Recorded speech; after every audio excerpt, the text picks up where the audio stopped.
Like you wake up in the morning with lots of hope for the day, but it doesn't even seem to survive the morning news. Years ago, I did a study that revealed the frailty of my hope. It revealed how I had confused what it means to hope for something with what it really means to hope in something. It's a common confusion. Biblical hope is much more than a wish. Biblical hope, like the hope we see in the lives of Esther and David and Jeremiah and Paul, is an investment of trust in God and God alone, in His name, in His character, in His word, and in His promise of eternal life. That kind of investment grows a hope that will outlast our lifetimes. And I choose that word grow very, very carefully. Hope is listed among the greats of 1 Corinthians 13, faith, hope, and love. And we know we want to grow our faith, and we know we want to grow our love. But if I were to ask you if you're growing your hope, you might pause. We treat hope a little differently, don't we? We treat it like more of an airy substance that you either have or you don't, sort of like good weather. God used one story in that study in particular to help grow my hope in Him. It's the story of Rahab, whom we meet in Joshua chapter 2, around 1400 BC, in one of the darkest times in her city's history. It was finally the moment to enter Canaan. And so Joshua sent some spies to check out Jericho. They went into Rahab's house, and when the king of Jericho found out, he told Rahab to bring the men out. But she didn't. Instead, she hid the spies and she lied to the king. She said, they were here, but they're gone already. If you hurry, you might still be able to catch them.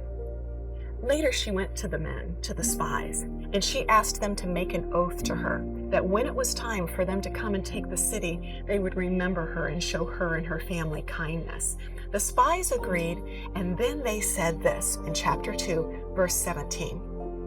The oath you made us swear will not be binding on us unless when we enter the land, you have tied the scarlet cord in the window through which you let us down. Rahab's house was part of the city wall, and the spies had escaped through one of her windows. In verse 21, Rahab replies, agreed, let it be as you said. And so she sent them on their way, and they departed. And she tied the scarlet cord in the window.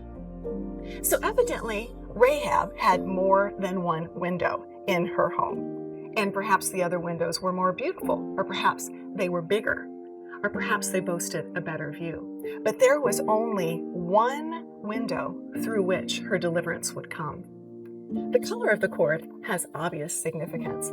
It reminds us of the blood of the Lamb on the doorposts during that first Passover.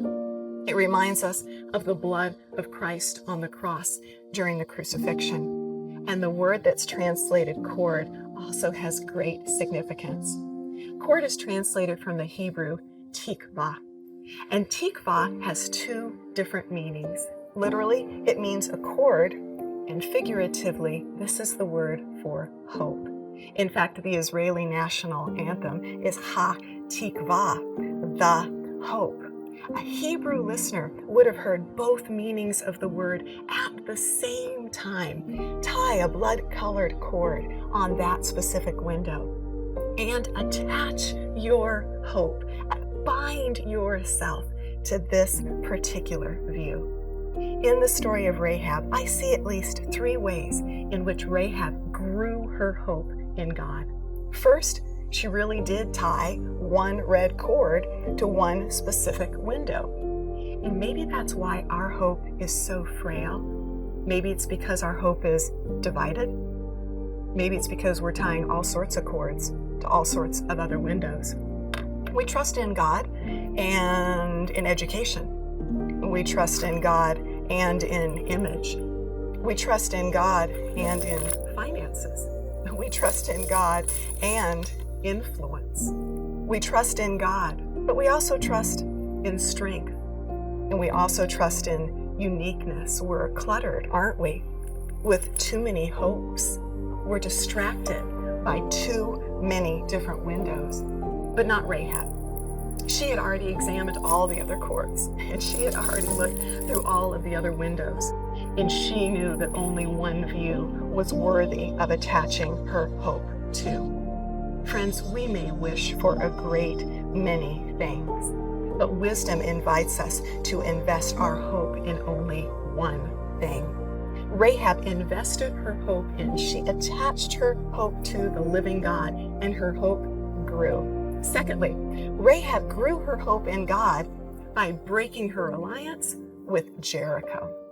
And she did it the very moment she hid the spies and lied to the king. And I think it's important for us to remember that she broke her alliance with Jericho before the spies made an oath to protect her.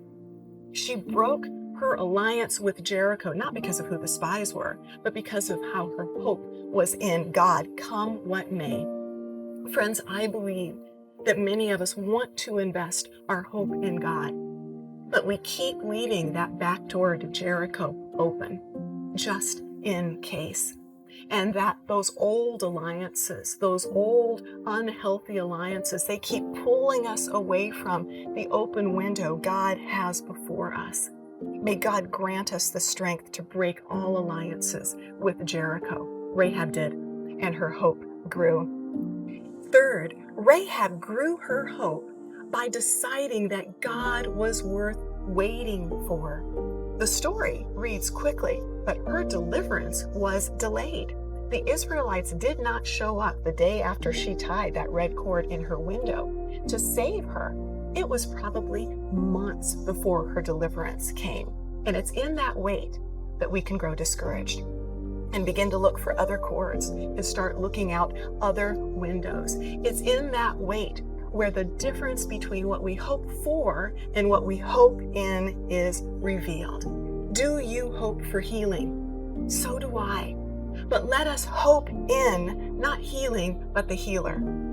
Do you hope for provision? So do I. But let us hope in not money, but our Maker. Do you hope for peace? So do I. But let us hope in not any person or any process, but in the Prince of Peace. Biblical hope is a sturdy substance.